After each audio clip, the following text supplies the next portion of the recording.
पश्चिम बंगाल की चुनावी लड़ाई इस वक्त अपने चरम पर पहुंच चुकी है। सभी राजनीतिक पार्टियां अपने वर्चस्व को साबित करने में लगी हुई हैं और इसी शोर, इसी उन्माद के बीच हम आप तक लेकर आएंगे कोलकाता और पश्चिम बंगाल के वो तमाम रंग जो अभी तक अछूते हैं। आज हम बात करेंगे पश्चिम बंगाल के मीठे की, जिसके बिना यहाँ की संस्कृति, यहाँ की सभ्यता, सब कुछ अधूरा है। क्योंकि पश्चिम बंगाल की मिठाई है बेहद दिलचस्प और साथ ही आपको दिखाएंगे कलकत्ता की फूल मंडी। तो चलिए करते हैं आज के लंच ब्रेक की शुरुआत।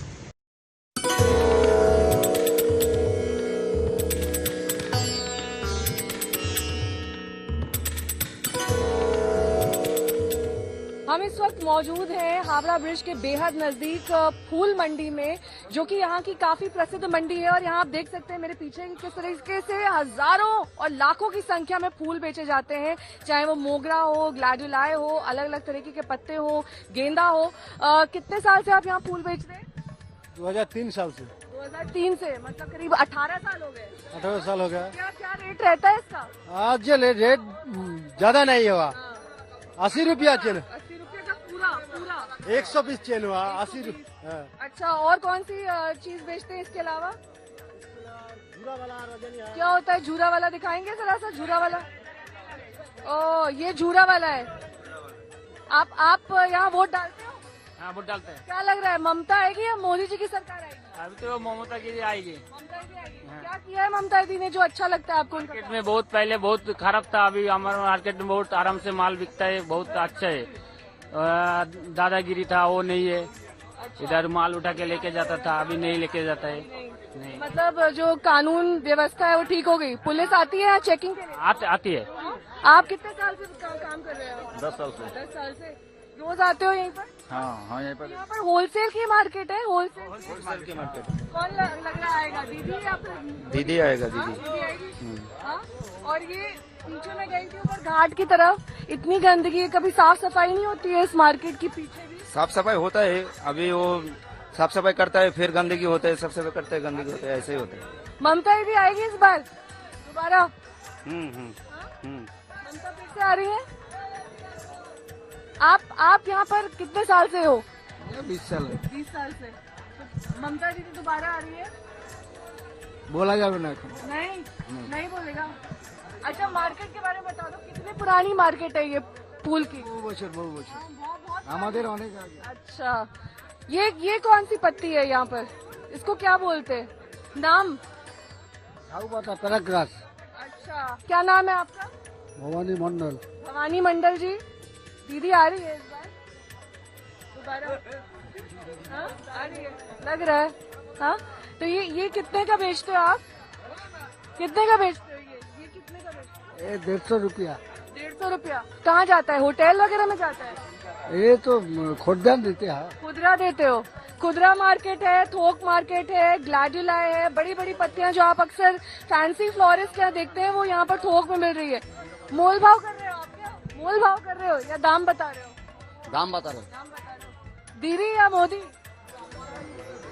दीदी। आगे ये पूरी मंडी आपको दिखाना चाहेंगे, बहुत दूर तक है, जहाँ तक आंख दौड़ाइए वहाँ तक इसी तरीके से फूल मार्केट में आपको अलग अलग रंग के फूल दिखाई दे जाएंगे। कहीं गुलाब है, कहीं गेंदा है, कहीं ग्लैडुला है। भगवान पर ये फूल चढ़ते हैं, शमशान पर ये फूल चढ़ते हैं और हर उस जगह पर चढ़ते हैं जहाँ पर फूलों का महत्व है। कैमरा पर्सन ललित जोशी के साथ नेहा बाथम, आज तक। पश्चिम बंगाल विधानसभा चुनाव की लड़ाई इस वक्त अपने चरम पर है।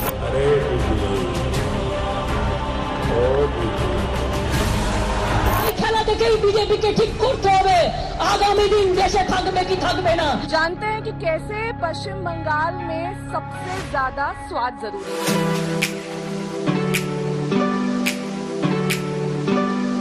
तो हर ओकेजन में हम लोग बनाते हैं, कुछ ना कुछ तो नए नए आइटम बनाती है, और इसलिए अभी तो नया वहाँ इवेंट चल रहा है अभी। यहाँ पे रसगुल्ला खाया, मिष्टी दही खाए, फिर थोड़ा मुंह में थोड़ा ज्यादा मिठास भर गया तो थोड़ा सा चटपटा।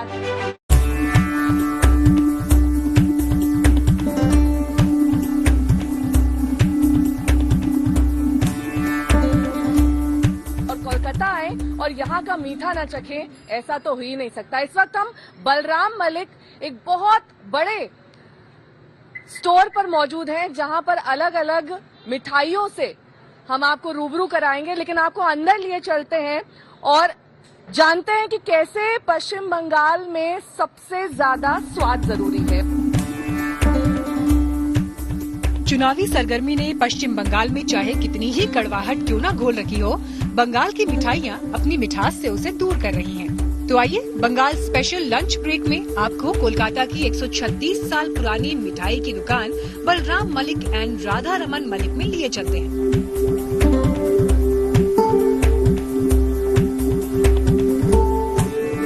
बहुत ज्यादा एक दूसरे पर बयानबाजी चल रही है, लेकिन आपकी शॉप की रौनक बरकरार है।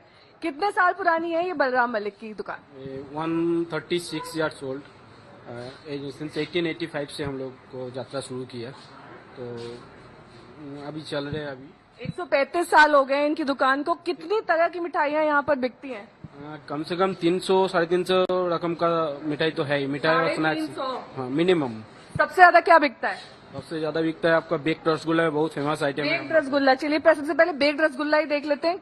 क्या है ये बेक्ड रसगुल्ला? क्योंकि रसगुल्ले तो आपने कई खाए होंगे, काला रसगुल्ला, सफेद रसगुल्ला, लेकिन बेक्ड रसगुल्ला, क्योंकि आजकल वैसे ही लोग हेल्थ कॉन्शियस हैं, तो यही सबसे ज्यादा बिक रहा है। बेक्ड रसगुल्ला तो बहुत ज्यादा बिकता है। और हम लोग का वो जो फेमस आइटम है नौलन गुड़ का जल भरा संदेश, विंटर सीजन में तो बहुत बिकता है वो।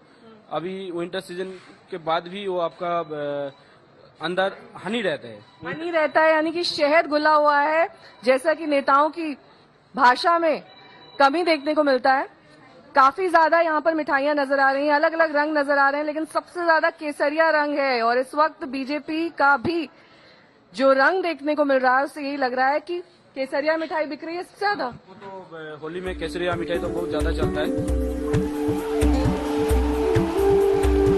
बीजेपी ने पश्चिम बंगाल में पूरी ताकत झोंक दी है, इसे भगवा रंग से पाट दिया है।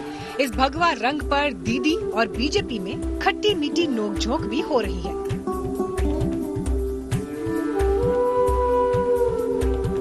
इस कड़वाहट को जहां बंगाल के रसगुल्ला चमचम कम कर रहे हैं, वहीं तीखे संकेतों में बंगाल का संदेश मिठास घोल रहा है। डर डर के परहेज करके खाते हैं, फिर भी मिठाइयों की सेल बरकरार है। मिठाई खाने के लिए कोई डरता नहीं, वो जो खाना पसंद करता है मिठाई वो सब खाता है। हाँ। सबसे ज्यादा रश कब रहता है? दिवाली में, भाई दूज में, ओकेजन में तो रहते ही है। आपका अगला ओकेजन है पहला बैसाख है बंगाली का, वो तो बहुत बड़ा इवेंट है हम लोगों का। ये रोज पेट्रोल वाली क्या चीज दिख रही है? ये काफी इंटरेस्टिंग है। डाब संदेश, डाब दे के, डाब का जो, डाब का मतलब? डाब कोकोनट, कोकोनट, हाँ नारियल, वो देके बना हुआ है। यहाँ इन मिठाइयों के साथ हमें एक खास बात भी पता चली।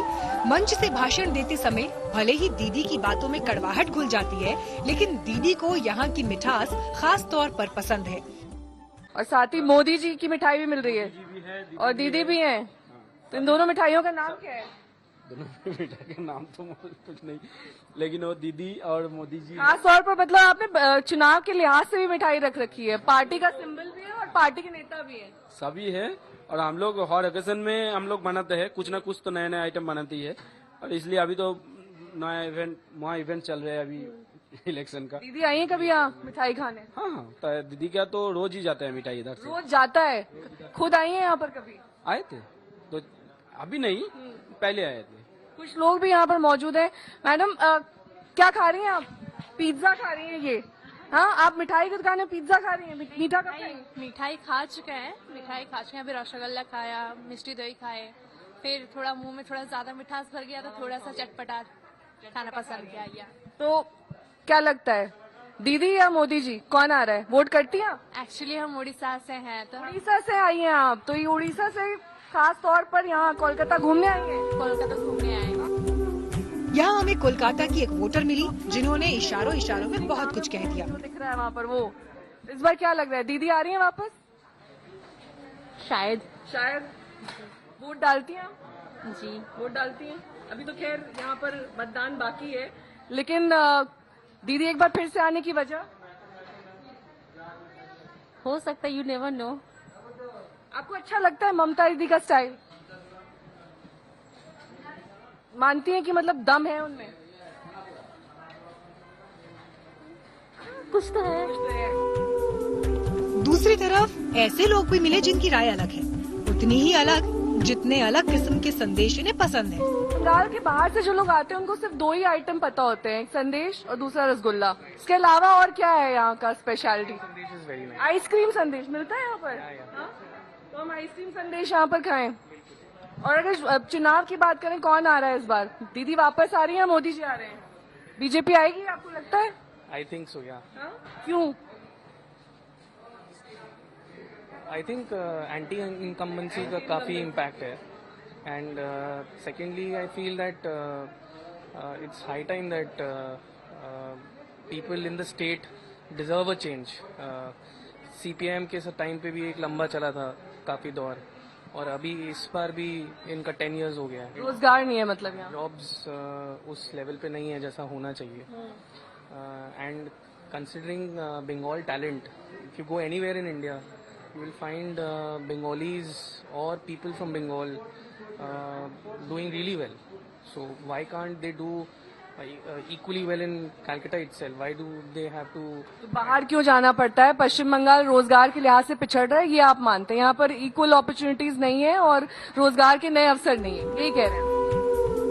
वैसे ये मुद्दे चुनावी शोर में कहीं गुम हो गए हैं। नेता मुद्दे की बात उतनी नहीं करते, लोगों के सामने भी कोई चारा नहीं, 2 या 3 विकल्पों में से एक को चुनना है।